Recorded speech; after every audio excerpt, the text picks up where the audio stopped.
ಭಾರೀ ಮಳೆಯಿಂದ ಭೂಕುಸಿತದ ಪರಿಣಾಮವಾಗಿ ಸಕಲೇಶಪುರದಲ್ಲಿ ಶಿರಾಡಿ ಘಾಟ್ ಹೆದ್ದಾರಿ ಬಂದ್ ಮಾಡಲಾಗಿದ್ದು, ಚಿಕ್ಕಮಗಳೂರಿನಲ್ಲಿ ಕಾರ್ಕಳ ಶೃಂಗೇರಿ ಹೆದ್ದಾರಿಯನ್ನು ಕೂಡ ಮುಚ್ಚಲಾಗಿದೆ. ಇದರಿಂದಾಗಿ ಕರಾವಳಿ ಜಿಲ್ಲೆಗಳಿಗೆ ತೆರಳಲು ಚಾರ್ಮಡಿ ಘಾಟ್ ಒಂದೇ ಮಾರ್ಗವಾಗಿದ್ದು, ಭಾರೀ ಸಂಚಾರ ದಟ್ಟಣೆಗೆ ಕಾರಣವಾಗಿದೆ. ಕಾವೇರಿ ಜಲಾನಯನ ಪ್ರದೇಶದಲ್ಲಿ ಮಳೆ ಕೆಆರ್ಎಸ್ ಡ್ಯಾಂ ತುಂಬಲು ಕೆಲವೇ ಅಡಿಗಳು ಮಾತ್ರ ಬಾಕಿ. ರಾಜ್ಯದ ಹಲವು ಪ್ರದೇಶಗಳಲ್ಲಿ ವರುಣಾರ್ಭಟ ಜೋರಾಗಿದ್ದು, ಇತ್ತ ಕಾವೇರಿ ನದಿ ಜಲಾನಯನ ಪ್ರದೇಶದಲ್ಲೂ ಧಾರಾಕಾರ ಮಳೆಯಾಗುತ್ತಿದೆ. ಎಡಬಿಡದೆ ಸುರಿದ ಮಳೆಯಿಂದಾಗಿ ಕಾವೇರಿ ನದಿಯು ಮೈತುಂಬಿ ಹರಿಯುತ್ತಿದೆ.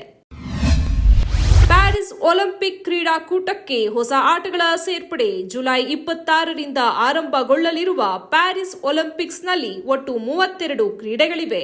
ಈ ಬಾರಿ 2 ಹೊಸ ಕ್ರೀಡೆಗಳನ್ನು ಸೇರ್ಪಡೆಗೊಳಿಸಲಾಗಿದೆ. ಬ್ರೇಕಿಂಗ್ ಮತ್ತು ಕಯಾಕ್ ಕ್ರಾಸ್ ಹೊಸದಾಗಿ ಸೇರ್ಪಡೆಗೊಂಡ ಕ್ರೀಡೆಗಳು.